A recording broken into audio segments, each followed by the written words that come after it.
Kalau kita membaca subhanallah maha hebat engkau ya Allah, terima kasih ya Allah, tamla'an akan memenuhi timbangan amal. Amal apa yang dapat memenuhi mizan? Bukan amalan fisik, tapi amalan, kalau ungkapan terima kasih mengagumi itu amalan apa? Itu yang berterima kasih lisan atau kolbu? Kolbu. Jadi subhanallah itu ungkapan kolbu saat mengagumi Allah. Alhamdulillah itu ungkapan kolbu saat berterima kasih kepada Allah. Itu yang bisa memenuhi mizan. Kalau baca 400, 4.000, 10.000 itu gak penuh-penuh deh. Tapi sekali kita mengatakan maha hebat engkau ya Allah, langsung penuh. Itulah kenapa kemudian zikir itu diulang-ulang. Siapa tahu di angka kesekian rasa itu muncul. Itu rahasianya, ya. Nanti kita lihat aja kalau kita masuk ke padang mahsyar, ada pengadilan, ya, mizan di situ. Nanti kita lihat orang yang banyak kuantitas zikirnya gak penuh-penuh, tapi yang berzikir dengan ma'rifatnya, nah itulah ma'rifat subhanallah. Jadi berzikir itu dengan kenal siapa yang kita zikirkan. Jangan cuma ngejar angka. Yang ngejar angka ya kayak orang sekarang lah, kerja banyak gaji dikit gitu. Paham maksudnya? Pilih mana? Kerja dikit tapi dengan kecerdasan otak. Duitnya banyak, kan banyak orang begitu sekarang. Ya. Inilah perbedaan abid dengan arif. Abid beramal dengan fisik, banyak kuantitas, lemah kualitas. Kalau arif, orang yang kenal Allah, dia beramal dengan kualitasnya. Sedikit zikirnya sama dengan sebanyak orang zikir di sana. Inilah zikir yang diajarkan Nabi kepada Juwairiyah dan Sofiyah.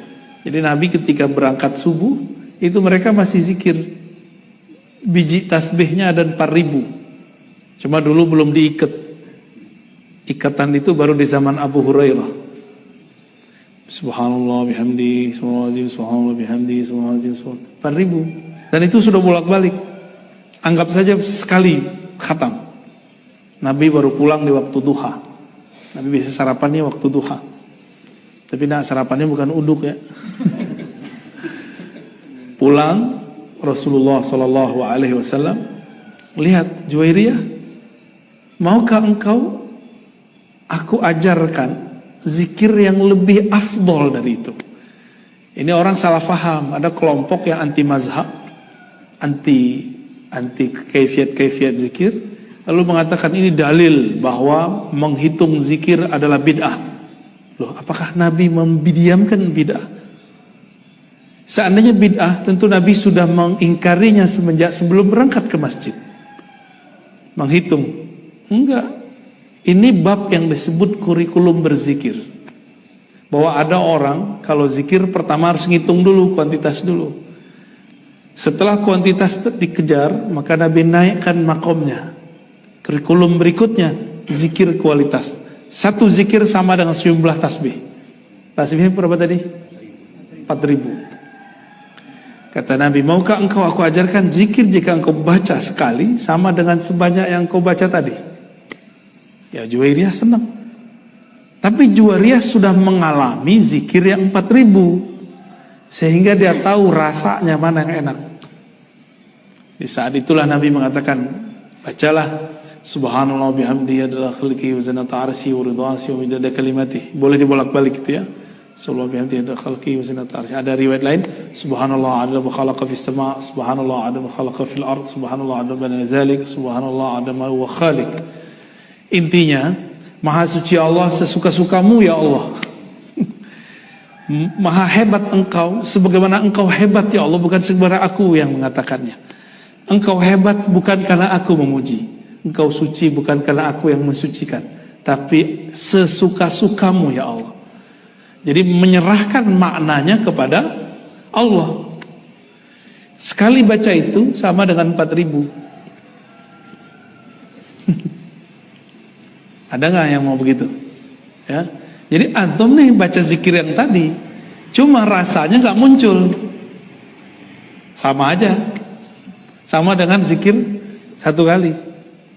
Nah, ini yang dilupakan oleh orang-orang awam sekarang yang pemburu pahala. Ya. Banyak kan pemburu pahala. Wah, ini sama dengan 4.000 nih, dibaca sekali aja. Tapi dia tidak paham apa maksudnya. Subhanallah wa bihamdi adada khalqihi, maha hebat Allah sebanyak makhluknya. Wa zinata arsy, seberat arasnya. Apalagi Pak Haji? Seberat khalqihi wa zinata arsy wa ridha nafsi, seridho-ridho Allah, sesuka-suka Allah. Wa midada kalimati, sebanyak bilangan kalimahnya. Ada yang tahu jumlah makhluk Allah? Ada yang tahu? Gak usah jauh-jauh, di badan kita ada berapa makhluk? Berapa sel di tubuh? Gak ada yang tahu kan? Sampai hari ini ahli biologi, ahli kimia gak ada yang tahu. Mereka cuma memperkirakan sekian miliar. Gak ada yang tahu angka pastinya. Lalu kita ngomong, maha hebat engkau ya Allah, sebanyak bilangan sel yang ada di tubuhku. Wah, itu semua selnya langsung hidup itu Pak. Dalam zikir tariqah disebut namanya kullu jasad. Zikir semua bagian tubuh. Tubuh kita diajak zikir biar sehat. Apabila ada bagian tubuh ini gak digerakkan, dia akan sakit. Jadi kenapa nih bapak ini suka sakit punggung? Itu darahnya gak gerak, maka dibekam, dikeluarin. Keluarin Pak, harus dikeluarin itu. Jangan diendon aja tuh ya. Itu darah kotor semua itu di punggung. Harus dikeluarin. Makanya Nabi SAW setiap kali beliau badannya pegel, itu selalu kemudian bekam. Kepalanya berat, langsung bekam. Ya, enggak main ruqyah-ruqyah aja ya. Dikit-dikit ruqyah. Bekam dulu ya, amalkan dulu asbab-asbab zahirnya. Kayaknya ada yang habis dibekam nih. Bener hilang ya? Kepalanya hilang pas sakit palanya. Itu bener Pak.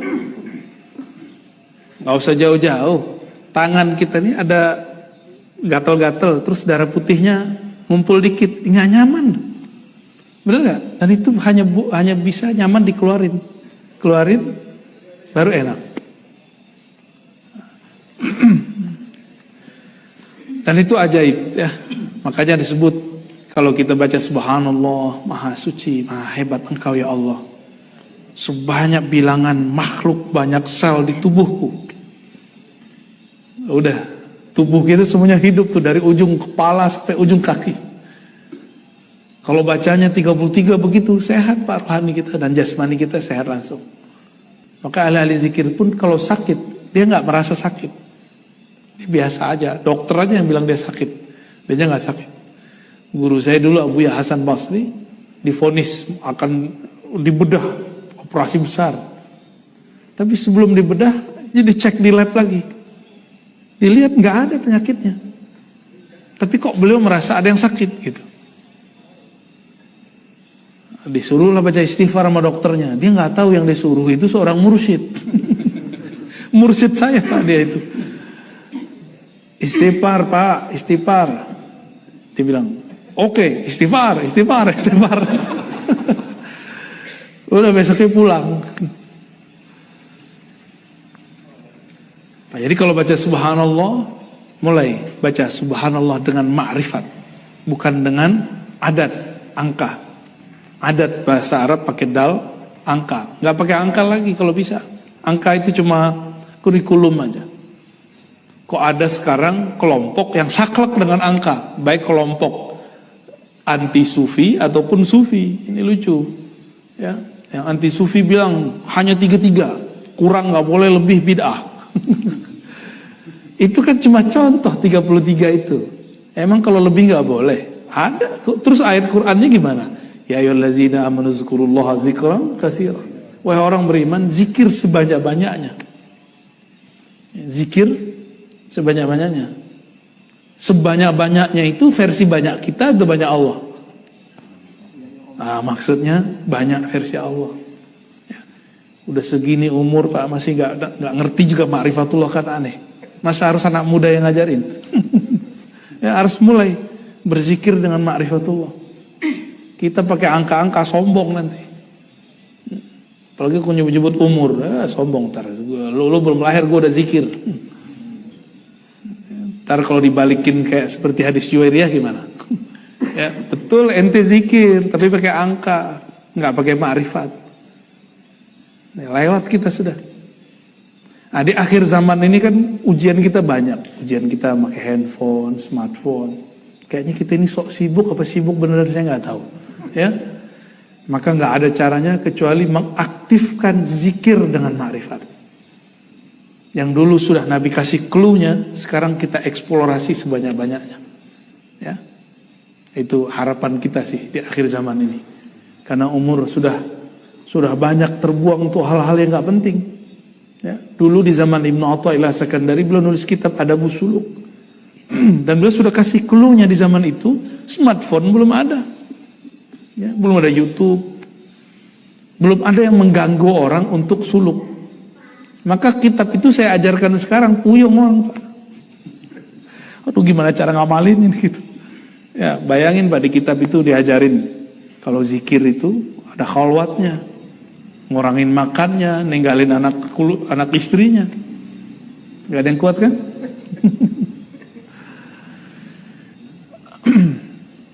Au tamla ma baina as-samawati wal ardh. Was-salatu nur. Salat itu cahaya.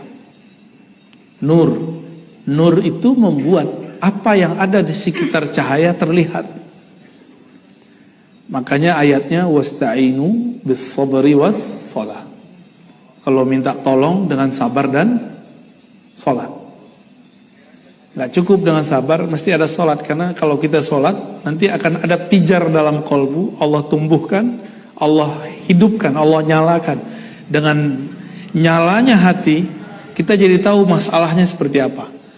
Jadi orang-orang yang tidak menghadapi persoalannya bisalah dengan sholat, dia nggak tahu persoalannya sebenarnya seperti apa.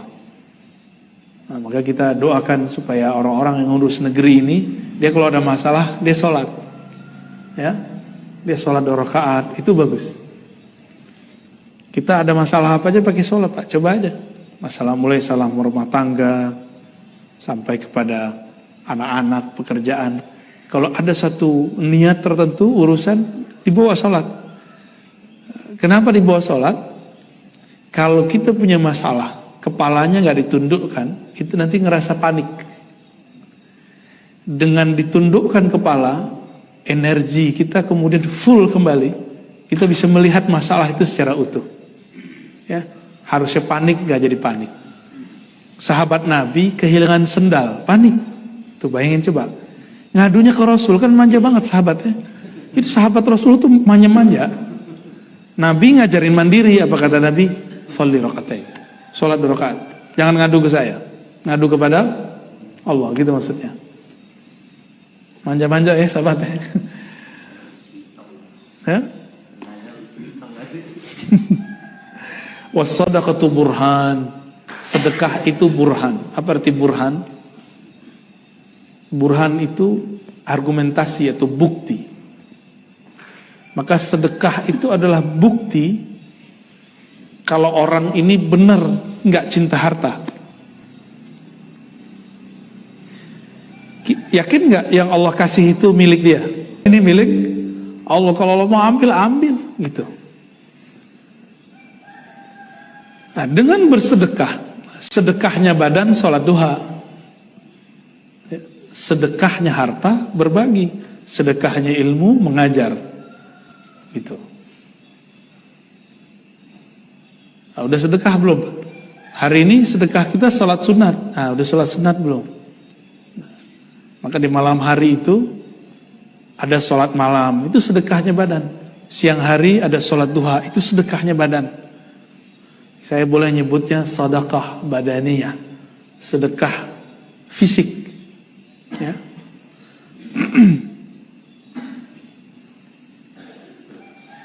Nabi mengatakan harusnya setiap badan itu ada 360 persendian sulama. setiap 360 harus disedekahkan. Kalau satu 360 Pak ya. Kalau satu 10.000 jadi berapa Pak? 360 tiap hari. Kuat nggak? Kalau satunya 1 juta. Nanti ketahuannya nanti pas udah sakit-sakitan. Coba kalau sakit-sakitan. Yang punya masalah mata. Berat.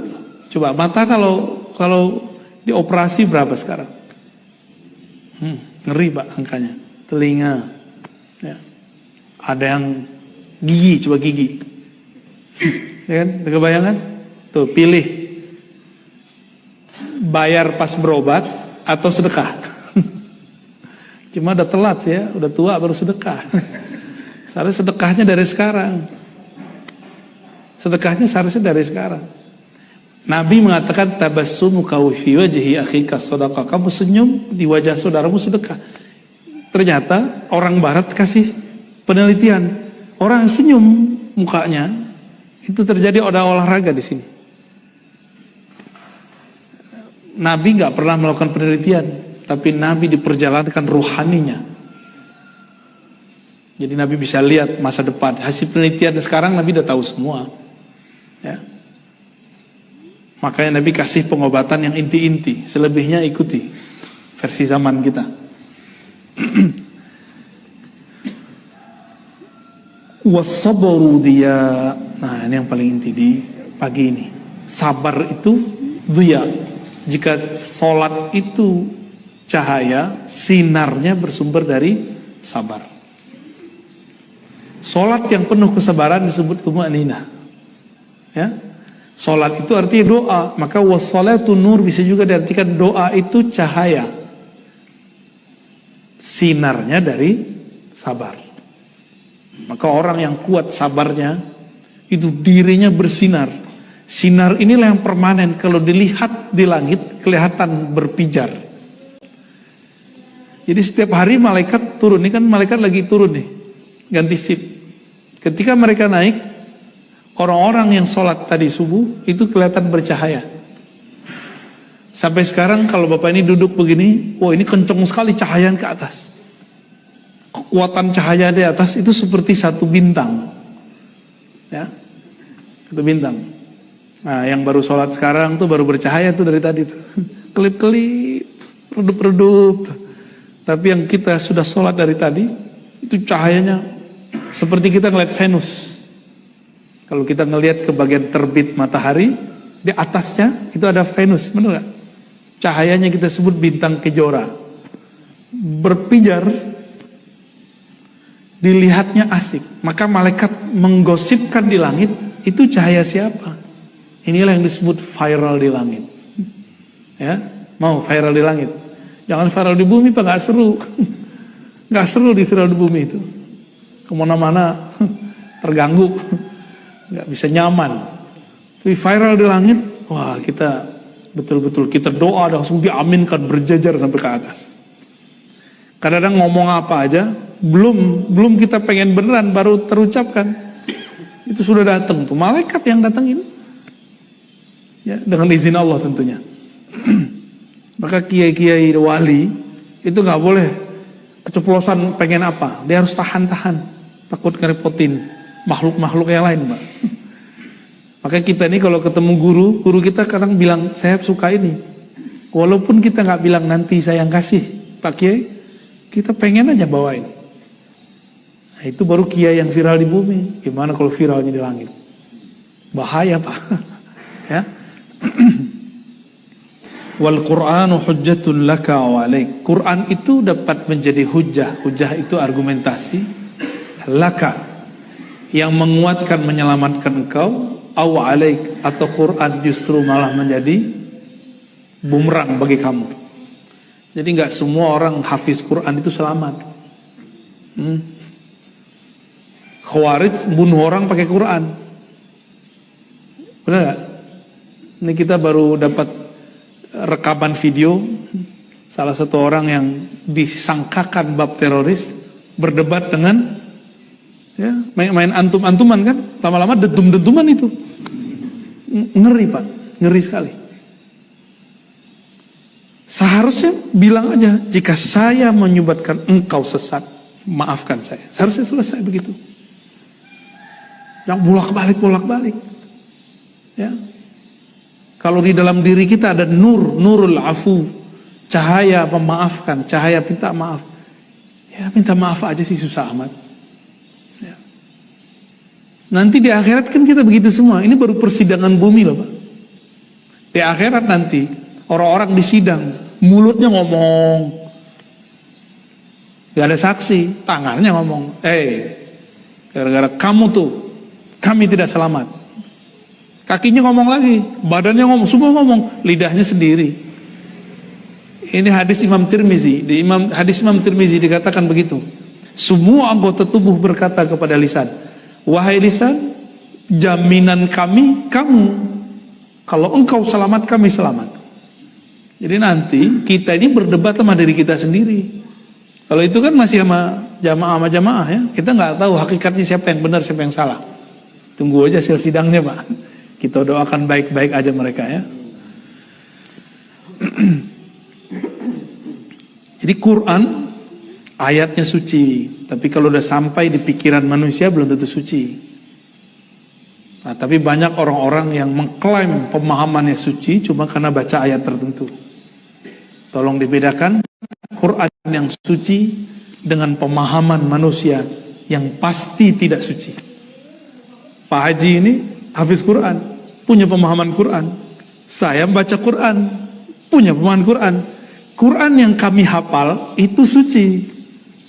Tapi pemahaman saya, pemahaman Pak Haji itu nggak suci. Sepakat Pak Haji? Pasti sepakat beliau. Nah, kelompok-kelompok Khawarij di akhir zaman itu mereka menganggap pemahamannya terhadap ayat itu suci. Jadi beda dengan dia, beda dengan Quran. Tuh, udah jadi Allah aja dia kan. Ya. Ini ciri-ciri Khawarij Pak. Ya, beda dengan dia, berarti beda dengan Allah. Nah, dan ini sudah mulai muncul. Ya, na'udzubillah min dzalik. Kullun nas yaghdu faba'i'u nafsahu famu'tikuha aw mubikuha. Setiap manusia berangkat, ada yang menjual dirinya, menggantikan dirinya dengan surga, ada yang menggantikan dirinya dengan neraka. Ya. Semoga kita termasuk yang pertama. Amin ya rabbal alamin. Hadis kedua, ini hadis pertama baru begitu. Saya kalau mulai baca hadis dengan Fatihah, itu selalu kebuka. Yang sebelum ngaji nggak kebuka. Jadi sebelum ngaji ini saya belum paham juga hadisnya. Tapi kalau sudah mulai Al-Fatihah, itu Allah buka aja tuh. Kalau diterusin satu kalimat nggak selesai.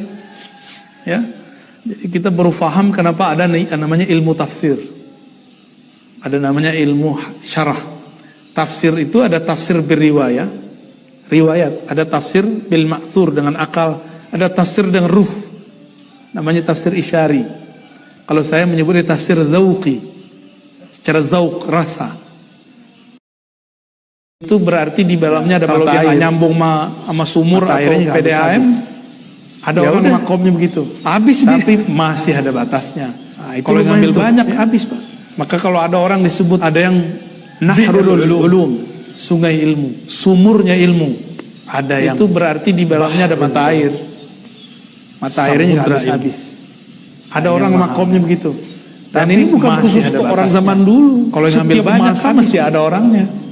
Ya, ada yang setiap masa meninggal wali Allah, ada penggantinya, nggak usah khawatir. Ada yang, dan sekarang kita harus ngambil estafet itu, samudra ilmu. Ya, nggak boleh kita kemudian menyerahkan urusan zaman ini ke kitab-kitab jadul. Zaman masa mesti ada orangnya. Zaman dulu kitab-kitabnya kita baca, meninggal wali Allah sekedar untuk ibrah. Kalau ada persoalan yang sama kita ambil. Tapi persoalan zaman dulu ada sama nggak dengan zaman nggak usah khawatir. Dan zaman dulu udah ada smartphone belum? Udah ada bank belum?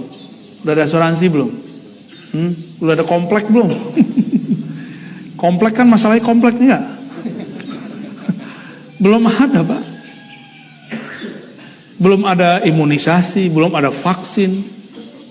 Di zaman dulu nggak ada. Belum ada BPJS, ya kan? Jadi kalau kita membahas persoalan sekarang, pakai kitab sebelum masalah ini ada, masalah nggak selesai, malah jadi masalah baru. Nah ini PR untuk ulama-ulama nih.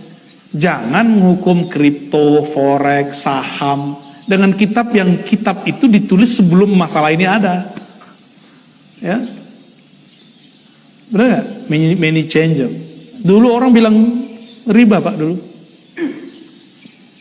$1 jadi 14.000 lah. 1 kok jadi 14? Ini riba nih, kata kawan kita dulu. Lah sekarang kita dia doyan, dapat dolar Pak, ganti ya, tuker. Jangan-jangan hal-hal yang disebut forex, kripto sama, cuma beda aja. Ini digital, ini tidak gitu. Cuma karena kita berhukum dengan hukum yang dulu diproduksi, lalu dipakai itu untuk nyelesain masalah sekarang yang nggak selesai. Inilah terjadi kenapa ada kiai-kiai debat masalah hukum bank. Kan lucu Pak. Riba mah haram, nggak ada dalil yang mengatakan riba halal, ya kan? Betul nggak? Lalu antum pakai penjelasan ulama di zaman bank belum ada untuk menjelaskan hukum bank. Ya nggak selesai masalahnya. Gitu kira-kira.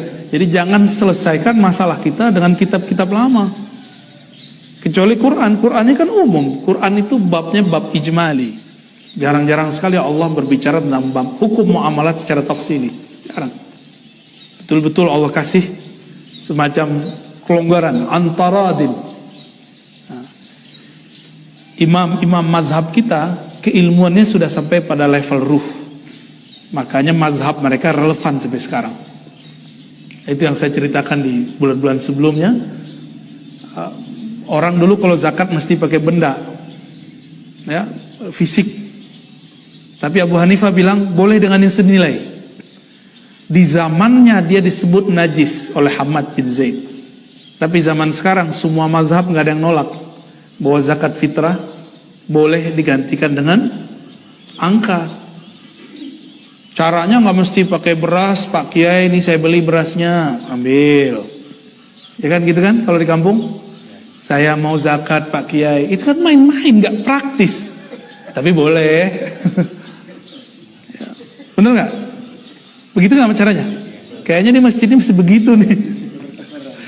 Ya kalau Pak Haji bilang kita menghargai orang-orang yang menggunakan, oke. Tapi kan orang sekarang sibuk Pak, atau so sibuk. Sembari lagi di mobil, pencet-pencet jadi, ya kan? Tinggal kirim tandanya. Itu sudah dipakai oleh lembaga-lembaga zakat internasional, nasional. Masa kita belum pakai? Kira-kira begitu.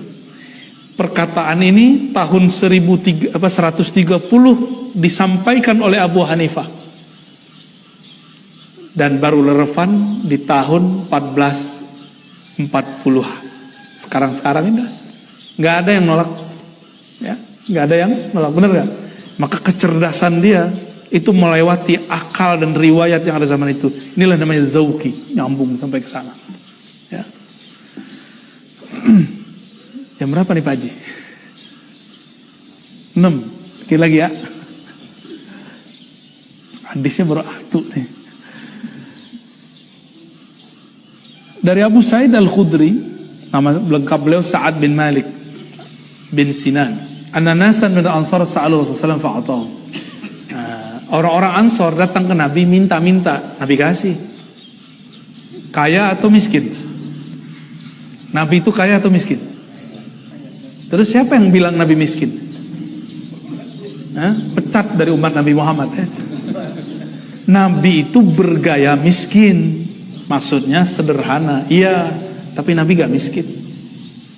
Nabi itu presiden. Gaji berapa? Direktur zakat Pak. Dulu kawan saya direktur lembaga zakat gajinya 20 juta. Sama anggota DPR. Ada DPRD ya. Itu gak perlu korupsi itu. Karena kalau dia gak dikasih segitu, dia bisa korupsi. Dan bahaya. Jadi orang-orang yang bergelimang dengan harta kerjaannya, dia harus disejahterakan biar dia gak kemudian korupsi. Tetap aja korupsi kalau sebagian orang. Ya. Nafsu kan gak ada ujungnya. Summa sa'aluhu fa'atahum. Lalu mereka minta lagi, Nabi kasih. Hatta nafada ma 'indah, sehingga yang beliau punya habis. Nggak ada yang sanggup jadi Rasulullah. Ada yang sanggup jadi Rasulullah. Ya, kita aja ada orang minta-minta tepi jalan, kita tutup pintu nggak buka-buka, ya kan? Alasannya sederhana, dilarang oleh pemerintah. Ya juga sih. Faqala lahum hatta anfaqa kulla syai'in biyadi. Lalu Nabi ngomong, setelah duitnya, hartanya semua habis, ma yakun indi min khair falan udakhirahu inkum. Ini kayak orang tua ngomong ke anaknya. Nabi ini kan orang tua kepada umatnya, itu seperti orang tua. Wahai umatku, wahai sahabatku, jika aku nyimpan kebaikan, uang, duit, dinar, dirham, kira-kira begitu, tentulah lan addakhirah, tidak akan pernah aku simpen. Gak mungkin. Kayak kita nyimpan di bank, gak pernah. Tanya orang, susah lagi pandemi, padahal duitnya banyak. Ya. Gak mau ngasih, bilang aja belum bisa ngasih. Gak usah bilang gak ada, ntar didoain malaikat, gak ada beneran. Wa may yasta'fif ya'affuhullah. Siapa yang iffah, menahan diri untuk tidak minta-minta, Allah akan jaga kemuliaan kehormatannya. Nabi udah gak ada duitnya. Bayangkan orang semadinah minta. Wa may yastaghni yughnihillah. Siapa yang merasa cukup dengan yang Allah beri, Allah akan kayakan dia. Berarti kaya itu dari Allah, bukan dari harta. Wa may yatasabbar yusabbirhullah. Siapa yang berusaha sabar, Allah akan membersamainya. Wa ma u'tiya ahadun ata'an khairan wa awsa' min as-sabr. Tidak ada rezeki yang lebih tinggi, lebih banyak, lebih bernilai daripada sabar. Ya. Jadi sabar ini luar biasa. Ternyata sabar itu ada sabar dari kepayahan, ada sabar dari meminta-minta. Nah, ini babnya. Sabar dari meminta-minta. Bahkan minta ke Allah aja malu ini orang. Karena Nabi SAW mengatakan, siapa yang sibuk man syaghalani zikri, siapa yang sibuk berzikir, baca Quran, sholat, riyadhah, an mas'alati, sehingga nggak sempat meminta kepadaku, aku akan berikan kepadanya ma u'tis sa'ilin, apa yang aku berikan kepada yang meminta. Maka pilih mana, meminta atau zikir? Mending zikir lah. Maka kalau ada zikir diajarkan guru pagi sore, amalkan itu. Paling cuma 15 menit. Ya, itulah bedanya zikir dengan ilmu. Ilmu, Bapak duduk dari tadi rasanya kan sebentar, nggak pegel kan kakinya? Coba duduk 5 menit langsung kesemutan. Ya, kecuali pikirannya lagi di rumah tuh, nggak nyaman, kakinya tiba-tiba gerak aja tuh. Kebelet kali ya. Ajaban li amril mu'min. Hadis berikut dari Suhaib bin Sinan. Nabi bersabda sallallahu alaihi wasallam, ajaban li amril mu'min. Sungguh menakjubkan orang beriman itu semua urusannya. Kenapa? Inna amrahu kullahu lahu khair. Bagi orang yang percaya, ini kata kuncinya percaya, yang sudah ada kepercayaan di kolbunya kepada Allah, semua urusannya kayak baik. Berarti bagi orang beriman, pandemi baik atau buruk? Saya menganggap pandemi itu ada nilai baiknya yang tidak terkira. Dulu saya nggak ngerti Pak, ilmu tentang hadis-hadis akhir zaman. Padahal saya hafal hadisnya. Ya, hadis Dajjal itu saya hafal gitu. Dari umur 13 tahun saya sudah menghafalkan bagian akhir zaman di kitab ini. Ada tentang bab tentang akhir zaman di kitab ini. Seluk-beluk tentang akhir zaman itu saya hafal dalilnya. Dalil doang. Ngerti enggak? Benerlah kata Nabi, rubba hamili fikhin ila man huwa afqah. Bisa jadi ada orang yang hafal ngajar kepada orang yang dia ajar nanti lebih pinter. Gitu. Selama pandemi saya ngaji lagi. Kalau enggak ngajar terus. Kapan belajarnya? Kan belagu juga kalau kita ngajar terus. Ternyata kiai, ustadz, dai, ulama, kalau dia enggak punya akses ke dalam kolbunya, ilmunya sebatas yang di kitab. Padahal kitab itu dulu ditulis dari kolbu. Kitab ditulis dulu dari kolbu. Nah, ini disorientasi para santri dan para kiai sekarang. Mereka menghukumi bab kolbu dengan apa yang di kitab. Kalau nggak ada di kitab dia nggak percaya. Padahal semua yang di kitab itu dulu ditulis keluarnya dari kolbu. Maka jangan pernah menghakimi ilmu-ilmu ma'rifatullah pakai kitab yang kita nggak ngerti. Banyak hari ini kawan-kawan saya terhijab, terhalang untuk belajar ilmu tentang ma'rifatullah, cuma karena dia bilang, kok di pesantren saya nggak ada ya orang ngaji begitu. Ya pesantren ente sih ya. Gurunya kan nggak mungkin ngajarin ma'rifat orang baru sampai MA, madrasah aliyah, nggak mungkin diajarin ma'rifat yang tinggi-tinggi. Mesti diajarin yang sesuai dengan umurnya. Di sini dikatakan wala isadzalika li ahadin ilal mu'min. Yang menganggap segala sesuatu itu baik cuma orang beriman. Jadi saya mau nanya lagi nih, pandemi ada baiknya nggak? Kayaknya yang diam masih ragu nih. Jeritat gitu ya, dompet sepi gitu ya. Pasti ada baiknya. Dulu kita sering mikir gini, coba kalau saya liburan, saya pengen sholat bareng anak-anak, ya kan? Mimpin sholat anak istri.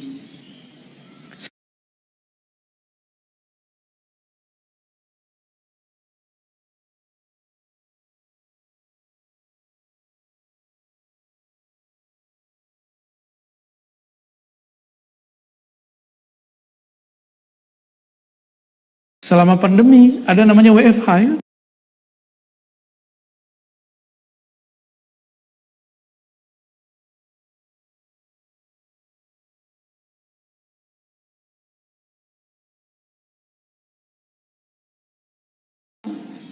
Dan kita waktu awal-awal kita sholat di rumah semua enggak? Dan itu nikmat sekali Pak. Bagi saya nikmat sekali karena saya tinggalin istri lama kan, dan anak lama. Keluar baru balik setelah seminggu. Nikmat sekali. Kalau Bapak kan berangkat pagi pulang sore. Kalau saya enggak, Pak cukup. Ya. Bener nggak? Itu yang rezeki. Pengen apa cukup. Pengen keluar negeri bisa, ya kan? Pengen mobil boleh, pengen motor jadi. Ya itu Pak, ya rezeki itu yang penting cukup, bukan berlebih ya. Berlebih Allah nggak ngasih izin. Berlebih bagi. Gitu. In asabathu sarra syakara fakana khairan lah, wa in asabahu dharra sabara fakana khairan lah. Jika dia asabathu musibah. Jadi ternyata musibah bahasa Arab itu dua cabangnya. Ada musibah kebaikan, ada musibah keburukan. Tapi bahasa Arabnya bukan keburukan ya, sarra. Sarra sesuatu yang menggembirakan. Jika dia dikenai oleh sesuatu yang menggembirakan, sesuatu yang mengenai kita namanya musibah. Jadi asaba yusibu, ya, musibatan. Musibah itu bahasa Arab, itu artinya sesuatu yang mengenai kita, sesuatu yang kita rasakan sekarang. Nah, maka wa in asabathu, jika dia merasakan kebahagiaan, syakara, dia bersyukur.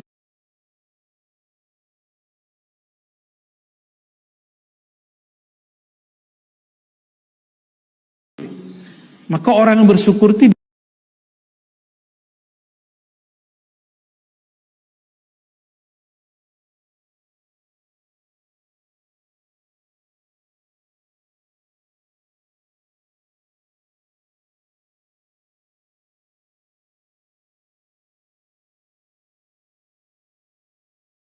diuji dengan kebaikan.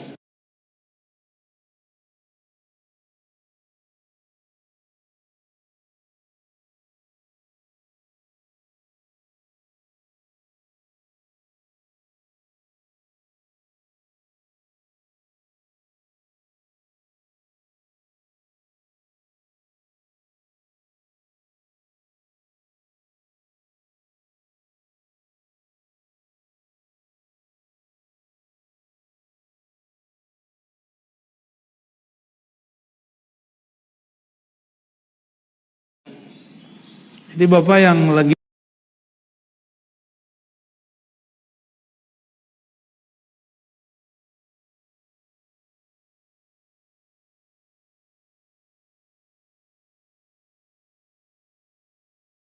bisa beli rumah di komplek ini, ya, bisa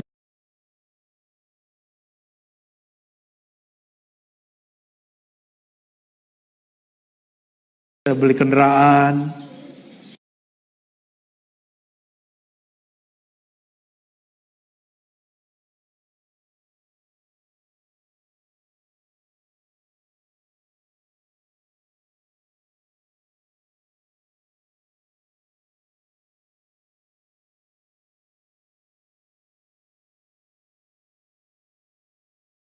nggak kuat, ya, maka orang bilang saya nggak sanggup pak.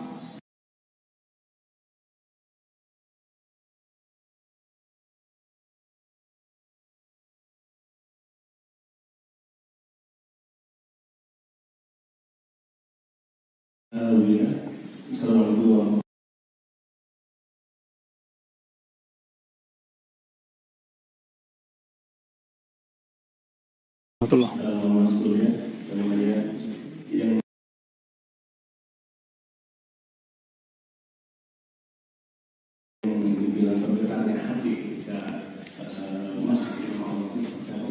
Jatuh cinta, jatuh pak, ya. Kalau orang jatuh cinta, apa yang terjadi? Kolbu itu kan dia bergerak. Jika dia berhenti, dia bergetar, begitu. Jadi jika kolbu itu tertarik oleh sesuatu, dia akan menahan gerak itu dahsyat sekali. Kok bisa kolbu itu bergetar? Jika dia menyebut, melihat, mendengar sesuatu yang si kolbu itu bikin tenang. Dan dia mesti kenal. Makanya bapak ini ketemu artis belum tentu deg-deg kolbunya, ya. Tapi kita ketemu nih, mohon maaf ya, teman masa lalu, kita senang sama dia. Wah itu jantung berdebarnya luar biasa tuh. Bener. Allah itu sudah kita temui sebelum kita lahir. Alastu birabbikum. Maka jika namanya dimasukkan ke dalam kolbu, kolbu langsung menghadap kepada ruh, langsung dia bergetar. Karena cinta lama bersemi kembali. CLBK. Jadi kapan kolbu bergetar? Idza dzukirallahu wajilat qulubuhum. Jika cinta hakikinya dikenang kembali. Itu, ya. Dan itu tekniknya ada. Nggak boleh diobral. Tapi jika beruntung, kapan di mana aja nanti pasti dapat. Ya, itu hak dari Allah, nggak boleh juga ditahan. Ya. Kenapa saya tidak selalu di semua tempat saya talqin zikir? Tapi ada di satu tempat baru datang langsung talqin. Itu kolbu mengerti bahasa kolbu, ruh merasakan isi ruh. Kalau ada aja orang yang hadir itu coba-coba dengar pengajian, itu hati saya langsung nolak. Nah nggak bisa diajak zikir, nggak bisa. Gitu. Nggak bisa. Maka penciriannya diajak ngapain, jamaahnya mau nggak gitu. Gitu pak. Kita ajak berdiri 2 orang di ujung, itu saya udah nggak mau talqin. Oh berarti ada yang memecah konsentrasi nanti. Karena ruh itu nggak boleh diganggu sama sekali oleh apapun. Ya. Kira-kira begitu. Nah, inilah maksud Imam Ghazali dulu di kitab Ihya Ulumuddin. Kalau orang belajar sesuatu, falyaqta ya, an awaiq, an alaik ad-dunyawiyah. Dan maka dia mesti putus urusan-urusan duniawinya. Kan ada orang ngaji sama kita, pengen ini apa namanya? Memuaskan hasrat keagamaannya. Nah, ini ada orang belajar pakai hasrat keagamaan. Jadi dia punya masa lalu, masa boleh disebut tradisi masa orang tuanya, yang dia hanya ikut ustadz kalau sesuai dengan kebiasaan orang tuanya. Kalau nggak sesuai bukan ustadz saya. Ustadz diatur-atur sama dia. Ada yang begitu, ya, ngetes. Ada juga yang lagi menjadikan kita bumper. Dia mau debat sama kawannya, diajak tuh ada pengajian ustadz anti kelompok keras. Kamu kan orang yang keras. No, kita denger ya. Setiap kali kita ceramah, dia bilang, tuh, ente dibicarain tuh. Jadi dia kalau dengerin ceramah, yang kebayang sama dia temannya terus. Ya bolehlah awal-awal, tapi jangan lama-lama begitu. Ya. Kayak saya pun sendiri kan sudah mulai meninggalkan perdebatan itu pelan-pelan. Jadi bagi saya debat-debat itu seperlunya aja. Maka dalam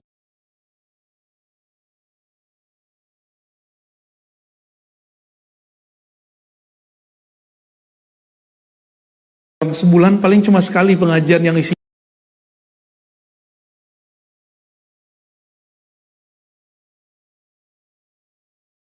frontal. Tapi banyak yang senang main begituan, Pak. Kenapa? Karena banyak orang pakai nafsiyah ngaji. Nafs itu sukanya berantem.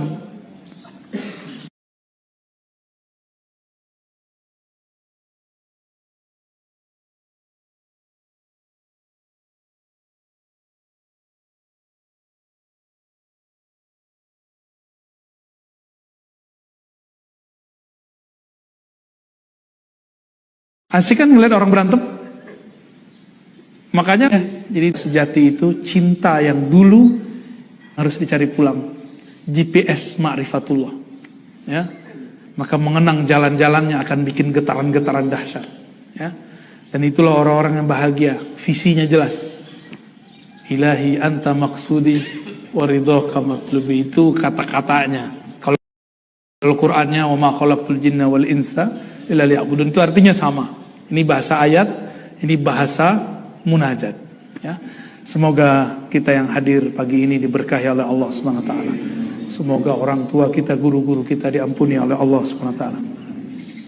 Tetangga kita diberikan rahmah, ya. Biar kolbunya lebih lembut, kurang gesekan. Amin ya Rabbal Alamin, ya. Dan untuk kita dan keluarga, semoga Allah selamatkan dari siksanya dan Allah berikan ridhonya. Radina billahi rabba wa bil islami dina wa bi sayyidina Muhammadin nabiyya wa rasulah. Ya Allah, kami ridha kepada takdirmu, ketentuanmu. Kami ridha dengan semua kehendakmu. Apapun kehendakmu, maka itu kehendak kami ya Allah.